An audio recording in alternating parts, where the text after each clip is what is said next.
Hello everybody, Random for the win here with my first Magic the Gathering deck profile. This is a rogue deck that went well against some top tier decks and really bad against others, because this is a deck that really has to get to do its own stuff to work. But since it's kind of gimmicky, a lot of people don't know how to play around it. So this is my deck profile for a Semi-Aggro Simic Undying. To start off with the 23 lands.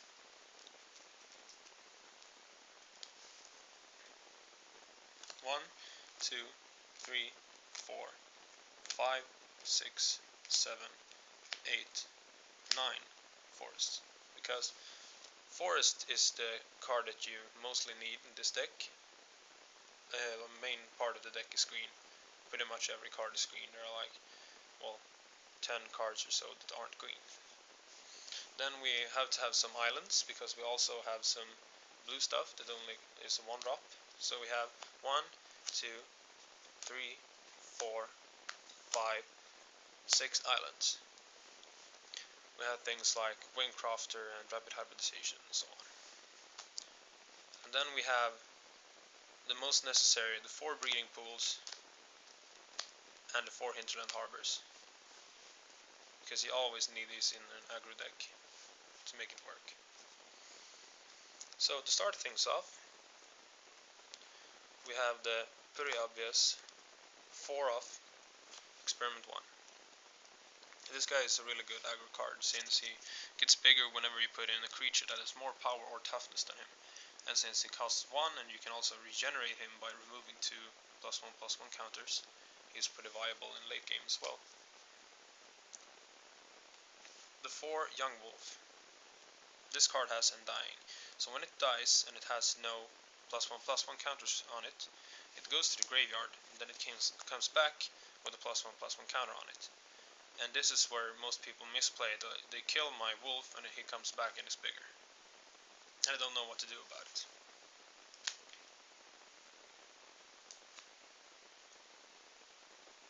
I have my 3 Strangler with Geists. These are 2 green mana. They're 2 power and 1 toughness. They have haste, so they can strike directly when they enter the field, and they have Undying as well. So they can die and they come back and they can block and so on. You have Wingcrafter. This guy is really good against some decks. He soulbounds with another creature. Whenever he or the other creature enters the battlefield, you can choose to soulbound them. And as long as Wingcrafter is soulbound to another creature, both creatures have flying. Then we have the Big Beatstick. We have a 1-off Vorapede. He's 2 generic and 3 forests, and he's 5/4 with Vigilance and Trample and Undying. So this guy can attack without tapping with Trample. So he pierces through the opponent's defense, and he's still untapped, and he can block, and if he blocks and dies, he comes back, and so on. This guy is really good, but since he's 5 mana in an aggro deck, I only got 1.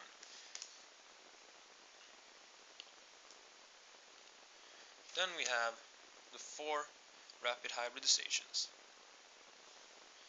This card is one of the main reasons I wanted to run this deck. It instantly destroys a creature and replaces that creature with a 3/3 green Frog Lizard.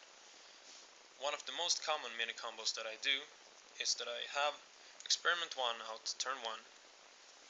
Turn 2, I play Young Wolf. I play Rapid Hybridization on Young Wolf. Young Wolf dies, comes back as a 2/2. Experiment 1 evolves into a 2/2. I get the 3/3 Frog Lizard out on the field, and that Frog Lizard evolves him to 3/3 as well. This can also be combined with the cards like Stranglerootgeist. If you make a Rapid Hybridization on him, you get the 3/2 with haste and the 2/2 that can block.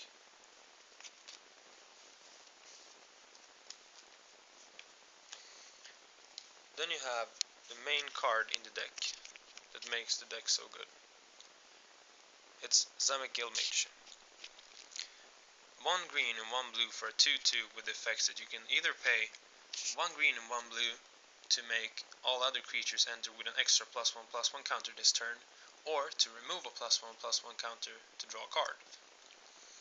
So mainly I send in some creatures at some times bigger just because I need to survive, but most of the time I just remove counters from my Undying creatures to draw more cards and get more creatures on the field. This card is really good, especially when you can remove counters directly after blocking just for your creatures to die over and over again. Just staying in the game and keeping your blockers out there. Then I have my two Scavenging Oozes. This is one generic and one green 2/2. It says that for one green you can exile target card from a graveyard. If it was a creature card, put a +1/+1 counter on Scavenging Ooze and you gain 1 life. So this is mainly to remove anything from your opponent's graveyard that you don't want to see again if they play something that works against your deck. And also just to remove stuff from your own graveyard, since they have nothing that can take anything back from my graveyard.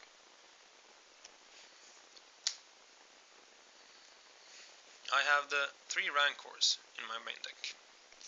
For 1 green mana you can enchant a creature to get +2/+0 and trample, and whenever this card goes to the grave, it goes up to my hand instead. So this is really good together with my Undying creatures. So one of my creatures with Undying strikes with Rancor, it dies, it comes back to the field and is stronger, and the Rancor goes back up to my hand. So I can still put it down on the Undying next turn. If I have Simic, I can use his ability to draw a card to remove that counter and play Rancor over again, and it's all reset. I only play 2 Master Biomancer, because I think this deck is a little too aggressive to play more. Master Biomancer is pretty much the answer in really slow matches, when I have to get my creatures fat to win, because my opponent is stalling so much. Master Biomancer says that each other creature enters with an equal amount of +1/+1 counters as Master Biomancer's power, and they enter as a mutant in addition to its other types.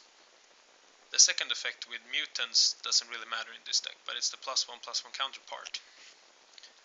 For example, you have Master Biomancer with Rancor, and you have something on the field that can evolve, for example. You have like Experiment 1. And you play Rapid Hybridization on something with Undying, for example, Strangleroot Geist. Strangleroot comes back and is bigger, and Experiment 1 evolves. And also Strangleroot Geist gets really big because of Master Biomancer's effect. He gets +4/+4, so he has 5 counters. So he's a 7/6 with haste because of that. Then we have some necessary removal. We have the 3 Simic Charms. These are great. They actually work both as an aggressive element and also as removal for defense. I can boost one creature +3/+3 until end of turn, or give all my creatures hexproof until end of turn. No, all my permanents, sorry. Or return a creature to its owner's hand. So I can bounce back a threat, or I can bounce back something to my hand that I want to play later to get more counters or something like that. I can boost to kill earlier, or I can just protect my creatures from getting destroyed or bounced or anything like that. And it's mostly used against exile, because I can't do much about it.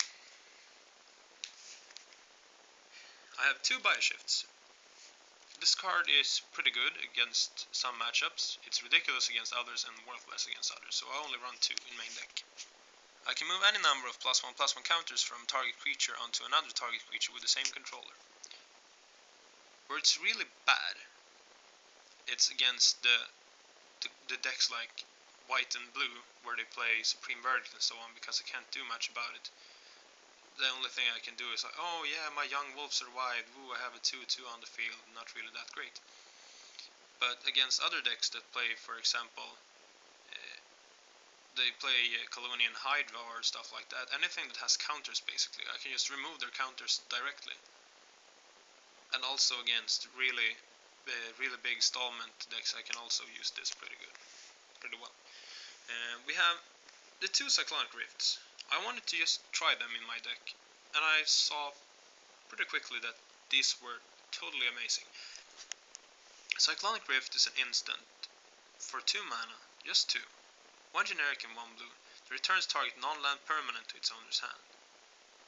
Not specifically permanent, but non-land. So you can bounce artifacts, enchantments, creatures, and it also has an overload cost.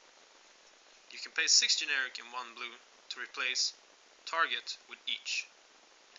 So you remove your whole opponent's field. Cyclonic Rift is pretty much a total game changer when I am down with a lot. Then I have my side deck. Sadly it isn't complete at the moment because I've sold a lot of my cards and switched out some of them because I'm going to start over with standard again, but I had 2 Revenge of the Hunted.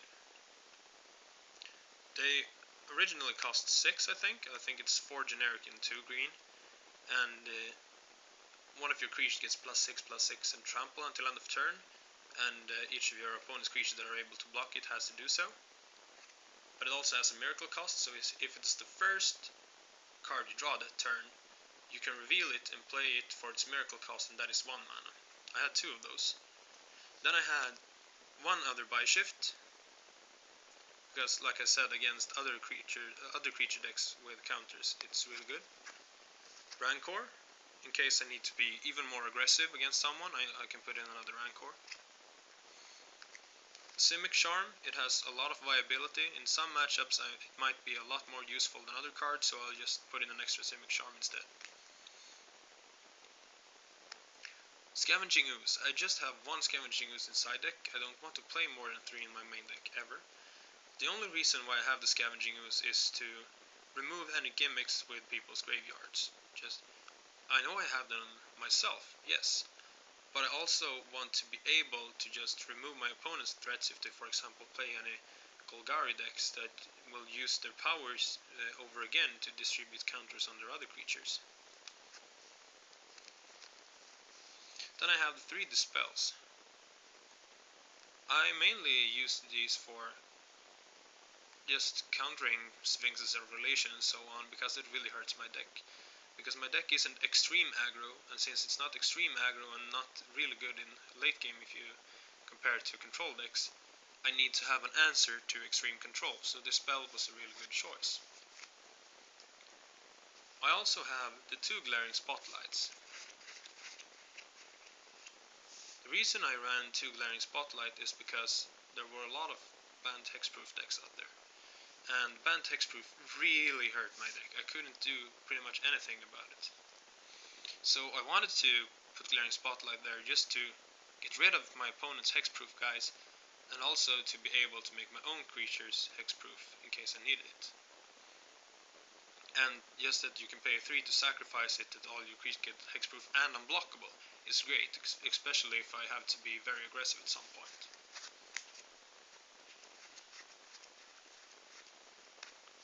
And then I had 4 naturalize. I know it sounds a little bit heavy, but when I played, there were a lot of guys out there trying their luck with different enchantment decks. And I wanted to get rid of their threats. And sometime you went up against some artifact deck, for example. I can't come to think about anyone right now, but if you were up against an artifact deck, that's also really rough. Yeah, actually, I know there was one guy who used to play an artifact deck that could win turn 4, Door to Nothingness turn 4. That was pretty silly. So Naturalize was really good against that. And I also mainly used this card as well against banned enchantments, because that was definitely my worst matchup. So that was my Simic Evolve Undying Semi-Aggro deck. I hope you guys enjoyed. See you around. Running for the win, signing out.